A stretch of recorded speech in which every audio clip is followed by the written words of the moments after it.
What is happening, freaks and geeks? My name is John Solo, and let me be the first and only person to welcome you to our new series, Messed Up Murders, a show where I'll be deep diving into some of the darkest parts of crime history and relaying the most horrifying stories I can find to you. Our world is obviously a pretty fucked up place. I think that's more obvious now than it has been for a while, so I had a lot of choices when it came to what case I should talk about first. There were a few that I was considering, but the one that stuck out to me most, partly because it took place alarmingly close to where I sit right now, was the case of the Chicago Tylenol murders, a series of random killings in 1982 that not only resulted in 7 innocent people throughout the Chicago suburbs dying under mysterious circumstances, but also changed the way that our entire country handles and packages medications to this day. If you haven't heard about the Tylenol murders, then brace yourself because you're in for a roller coaster of a story. And even if you have heard of it, just sit tight because you're about to learn a whole lot more about it. As always, before we jump into it, make sure you drop a like to show the new series some love. That way I know that you want to see more of these, and subscribe to have more messed up content delivered to your sub box every week. And now, without further ado, let's dive in. So this horror story starts at 7 a.m. on September 28, 1982, when 12-year-old Mary Kellerman wakes up in her Elk Grove home complaining about a sore throat and runny nose. Her parents let her stay home from school that day and told her to get some rest. However, before going back to bed, she goes to the bathroom. After a few minutes, her father knocks on the bathroom door to check on her, only to hear a loud thud on the other side. And when he opens the door, he sees his daughter collapsed on the ground. Her parents immediately call 911 and paramedics start treating her mere seconds after they arrive, but nothing was working, and she appeared to be in massive cardiac arrest. They take her to the hospital hoping that there's something or someone there that can help, but by 10 a.m. that same day, Mary Kellerman is pronounced dead. This is only the beginning though. Just hours later at 12 p.m. in a neighboring suburb, Arlington Heights, 27-year-old postal worker Adam Janus wasn't feeling good, so he took a Tylenol and laid down for a nap. See, it was his anniversary that day, and he was planning on cooking a nice steak meal for his family, so he wanted to rest up now to make sure he was feeling up to it later. Only a few minutes after he laid down, his daughter went into his room and saw him turning blue, and she went and told her mom, who in turn called 911. Adam is then rushed to the hospital for what appears to be a heart attack, and like Mary Kellerman, he's pronounced dead only a few hours later. On his anniversary too. Imagine what it's like for his wife in that situation, where the day she agreed to spend the rest of her life with the man she loves is also the day that he died. And I promise you, it gets so much worse, because only 4 hours later, at 5 p.m. that same day, Stanley and Teresa Janus, Adam's brother and sister-in-law, arrive at the house to console his family. Unfortunately though, because of all the emotions and stress, Stanley and Teresa both end up getting headaches, so they take Tylenol. Stanley's niece Monica, who was a child at the time, described what happened next. She said Stanley stepped out of the bathroom, grabbed himself by the chest, said, "Oh my God, my heart," and collapsed to the ground, foaming at the mouth. The same paramedics who responded to Adam show up and are bewildered at the fact that the same exact thing is happening a second time at the same house. And just when they think it can't get any more strange, Stanley's wife also collapses on the ground in the middle of them treating him. Stanley was pronounced dead that same day, and Teresa died 2 days later. So 3 people in one family all die within 72 hours of each other, and the medical examiner can't even explain why. So thinking it may be some sort of new virus, they quarantine the rest of the Janus siblings in the hospital and observe them. But while all this is going down, even more people are falling victim to these mysterious deaths. For one, there was Paula Prince, who was a flight attendant staying in Chicago for a few days and died alone in a hotel room after taking Tylenol she bought at a Walgreens. One of the more fucked up parts of that is her body wasn't found until after she missed her next flight. 2 days later. I hear the smell was phenomenal. Another woman, Mary Reiner, was at her home in Winfield with her mother-in-law after giving birth to her 4th child when she suddenly got violently nauseous and collapsed to the floor. By the time the paramedics arrived, she was already unresponsive and was pronounced dead at the hospital a few hours later. Then there's Mary McFarland. A lot of Marys involved in this case. Originally from Elmhurst, she was working at the Yorktown Mall when she started to complain about a headache and took some Tylenol. She collapsed on the ground a few minutes later. A coworker called 911. Mary was taken to the hospital and she died around 9 p.m. that same night. So in less than a week, 7 people, many of whom were unconnected, died under mysterious circumstances, and investigators were baffled at what could be causing this. However, thanks to some rather astute investigators and medical staff, an explanation was found before too long, and it resulted in panic sweeping the entire country.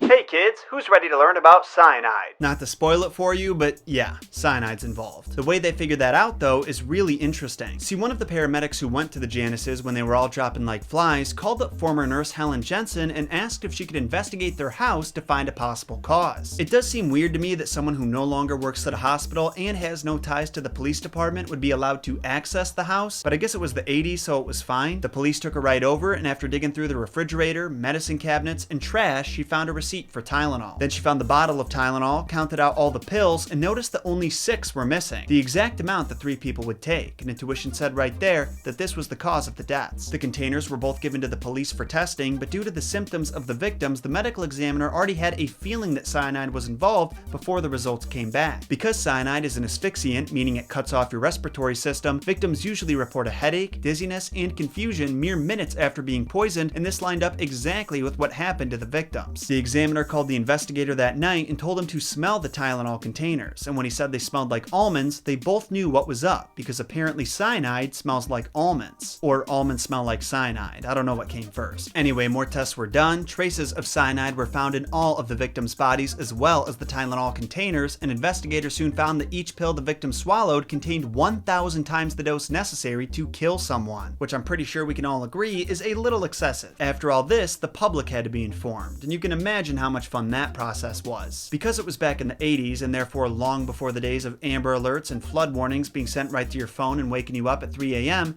they had to utilize some interesting methods. Warnings were issued through news outlets, police went door to door collecting people's Tylenol, and both fire trucks and police cruisers drove down the street with loudspeakers ordering people not to take Tylenol. It was a wild fucking time, but you've got to give props to Johnson & Johnson, the manufacturers of Tylenol, for how they handled the situation. They offered $100,000 to anyone who could give them information about the person behind the attacks. They recalled 31 million bottles of the stuff and even tested 1.5 million bottles themselves. In total, the event cost Johnson & Johnson over $100 million, but in the end it was worth it. They found 3 more unopened bottles that had cyanide in them. One of them was in a person's medicine cabinet, one was still on a store shelf, and a third was bought but then returned. Talk about some close calls. Part of that $100 million price tag is also from the company redesigning containers to be tamper-proof. In other words, they were now sealed and harder to open instead of just having a cotton ball in there and that's it. And they also introduced a new kind of pill called the caplet, where the contents couldn't so easily be opened up and replaced with something else. Since they are made in the solid form,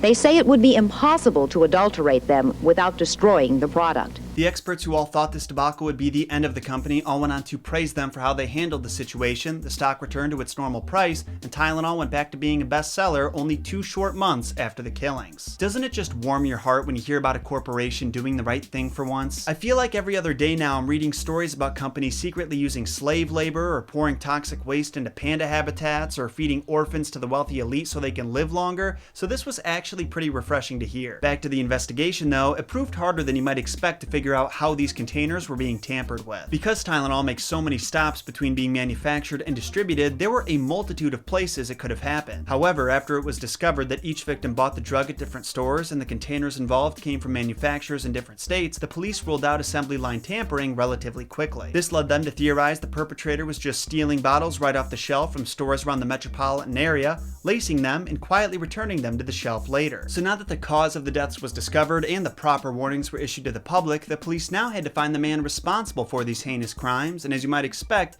this proved to be quite the challenge.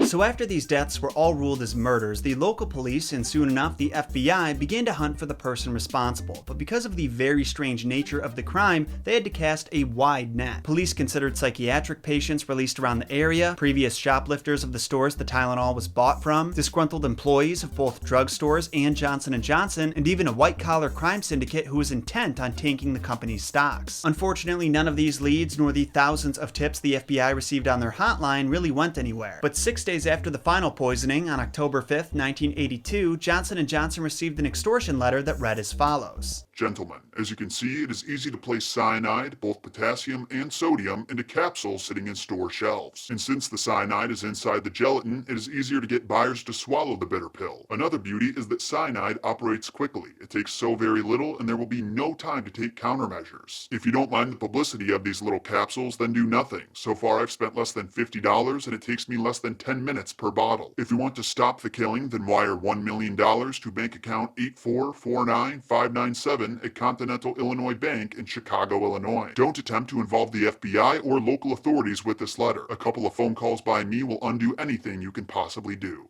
Weird flex, but okay. So the FBI looked up that account number and weirdly enough saw that it belonged to a company, Lakeside Travel. Then the police interviewed the employees about the note to see if they knew anyone who could have sent it. And here's where shit gets real crazy, because one of them actually recognized the handwriting to belong to Robert Richardson, the husband of a former employee, but as it turns out, that was only his alias. Robert Richardson's real name was James Lewis, and this man had a sketchy past to say the least. To start, he was a diagnosed catatonic schizophrenic, though he later claimed that was only to avoid the draft. He allegedly chased his mother with an axe when he was 19, and in 1978, only 4 years prior to the Tylenol murders, he was charged and acquitted with the murder of his neighbor, Raymond West. What's really fucked up about that last one is that Raymond's dismembered remains were found in his own attic, and Lewis's fingerprints were found at the scene. But the judge ruled the authorities' searching of West's house was illegal, and the police forgot to read Lewis his Miranda rights, so the charges were dropped. Not because he was innocent, but because the police didn't have the proper paperwork. You'll be happy to hear, though, the FBI used the stamp